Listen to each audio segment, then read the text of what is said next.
গাজীপুরে চিহ্নিত সন্ত্রাসী ও ছিনতাইকারী দলের সদস্যরা দৈনিক প্রতিদিনের কাগজের প্রতিনিধি সাংবাদিক আসাদুজ্জামান তুহিনকে কুপিয়ে হত্যা করেছে। প্রাথমিকভাবে এই ঘটনাকে রাজনৈতিক বলে প্রচার করার একটা চেষ্টা ছিল।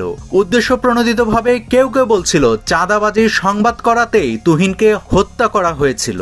তবে কেঁচো খুঁড়তে গিয়ে বের হয়ে এলো সাপ। তুহিনের এই হত্যাকাণ্ড মোটেই রাজনৈতিক নয়, এর পেছনে আছে এক সংঘবদ্ধ চক্র। তবে সেই সন্ত্রাসী বাহিনীর হাত কতটুকু বড় সেই ব্যাপারে এখনো জানা যায়নি। তবে সাংবাদিক তুহিন এই হত্যাকাণ্ডের মূল লক্ষ্য ছিলেন না। কিছু তথ্য একত্রিত করার পর দেখা যাচ্ছে মূল ঘটনা মোড় নিয়েছে অন্যদিকে। এই হত্যাকাণ্ড সম্পর্কে গাজীপুর মহানগর পুলিশের উপকমিশনার রবিউল হাসান বলেন, সাংবাদিক তুহিনকে কুপিয়ে হত্যার আগ মুহূর্তের কিছু সিসিটিভি ক্যামেরা ফুটেজ পাওয়া গিয়েছে। এতে দেখা যায় চিহ্নিত সন্ত্রাসী ও ছিনতাইকারী দলের সদস্যরা ধারালো দেশীয় অস্ত্র নিয়ে নীল শার্ট পরা এক ব্যক্তিকে ধাওয়া দিচ্ছে। পেছন থেকে সেই দৃশ্যটাই ভিডিও করছিলেন তুহিন। ওই দৃশ্য ভিডিও করায় তাকে কুপিয়ে হত্যা করা হয়। কিন্তু যে নীল শার্ট পরা মানুষটির দিকে দেশীয় অস্ত্র নিয়ে দৌড়াচ্ছিল সন্ত্রাসীরা, সেই ব্যক্তিটাকে আর ওই নারী বাকে সিসিটিভি ফুটেজে দেখা যায় ঘটনাস্থল চন্দনা চৌরাস্তা মসজিদ মার্কেটের পশ্চিম পাশে। গতকাল সন্ধ্যা 7টার দিকে কালো রঙের জামা পরা এক নারী হেঁটে যাচ্ছিলেন। নীল রঙের জামা পরা এক ব্যক্তি ওই নারীকে পেছন দিক থেকে টেনে ধরেন। নারী জোর করে চলে যেতে চাইলে তার সামনে গিয়ে গতিরোধ করেন ওই ব্যক্তি। এক পর্যায়ে ওই ব্যক্তি নারীকে চড়থাপ্পড় মারেন। ঠিক এমন সময় পাশ থেকে ধারালো অস্ত্র হাতে কয়েক যুবক ওই ব্যক্তিকে কোপানোর চেষ্টা করে। কয়েকটি কোপ লাগে ওই ব্যক্তির গায়ে, কিন্তু নীল শার্ট পরা ওই ব্যক্তি দৌড়ে পালিয়ে যেতে সক্ষম হন।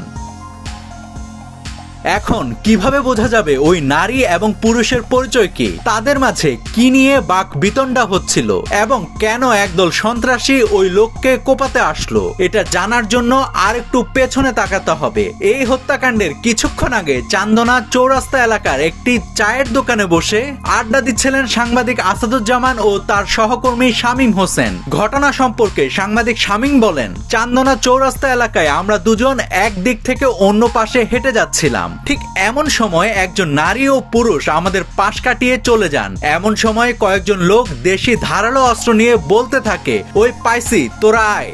ওই সময় ওই নীল শার্ট পরা ব্যক্তি দৌড়ে পালানোর চেষ্টা করেন। তখন সন্ত্রাসীরা ধারালো অস্ত্র নিয়ে তাকে ধাওয়া দেয়। তখন তুহিন মুঠোফোন বের করে তাদের পেছনে দৌড় দেন। আমি পরে তুহিনকে খুঁজতে এগিয়ে যাই। অস্ত্রধারী ব্যক্তিরা হঠাৎ থেমে গিয়ে পেছনে তাকায়। তুহিন তখন দৌড়ে চায়ের দোকানে ঢুকে যায়। ঠিক ওই মুহূর্তে ওরাও চায়ের দোকানে ঢুকে ওকে কুপিয়ে হত্যা করে পালিয়ে যায়।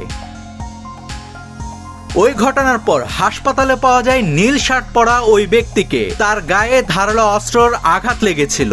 আঘাতপ্রাপ্ত ওই ব্যক্তি জানায় সেই নারীর কাছ থেকে তিনি টাকা পেতেন। তবে প্রাথমিকভাবে পুলিশের সদস্যরা তার এই বক্তব্যকে সত্য বলে ধারণা করছে না। স্থানীয়দের মতে ওই নারী পতিতাবৃত্তির সঙ্গে জড়িত। তাছাড়া ওই সন্ত্রাসীরা ওই নারীর ভাড়া করা ছিল। এখন প্রশ্ন হচ্ছে, আঘাতপ্রাপ্ত ওই নীল শার্ট পরা ব্যক্তির আসলে পরিচয় কি? নাভিদ হাসান, সোনালী নিউজ।